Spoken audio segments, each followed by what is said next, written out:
Tonight, we travel not just through time, but into the hidden chambers of Victorian England, where love wore lace gloves, and secrets lingered behind every curtain.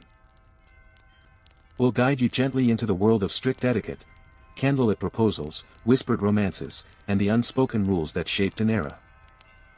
Let the quiet charm of a forgotten world lead you into rest.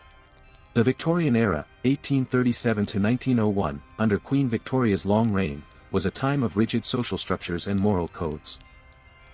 Reputation was everything. To be seen as proper meant behaving according to a detailed, unwritten rulebook, especially in matters of love and marriage. Men and women didn't fall in love freely. Every glance, every gesture, every word was calculated. Romance, if it existed, bloomed behind veils of restraint. Courtship was a formal dance, where men visited women only with permission, often in the presence of a chaperone. No one was ever alone together. A letter, a fan flutter, or the gifting of a single flower held layers of meaning. Ballrooms were arenas of silent decisions. A dance invitation was both an honor and a coded message. A slight misstep could ruin a reputation. Once a man was permitted to propose, the engagement itself became a sacred social contract.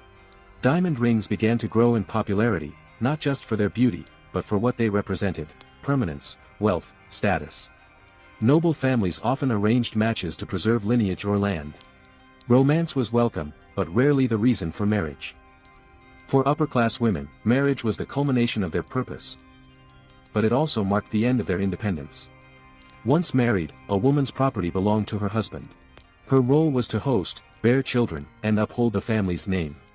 For lower classes, love was often more authentic, but the burdens heavier. Women worked in factories, raised children, and managed homes, often with little rest. Victorian homes looked pristine, but often hid quiet sorrow. Affection was rarely public.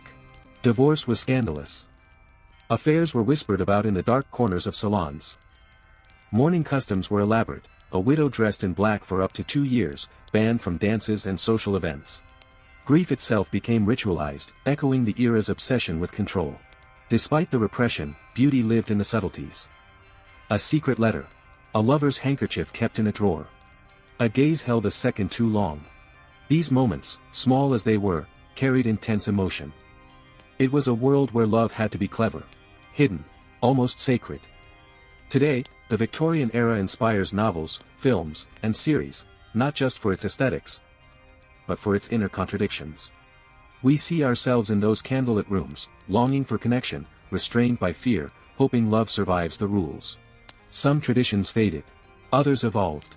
But the yearning remains timeless. Subscribe to the channel for more, hit the bell to be the first to know,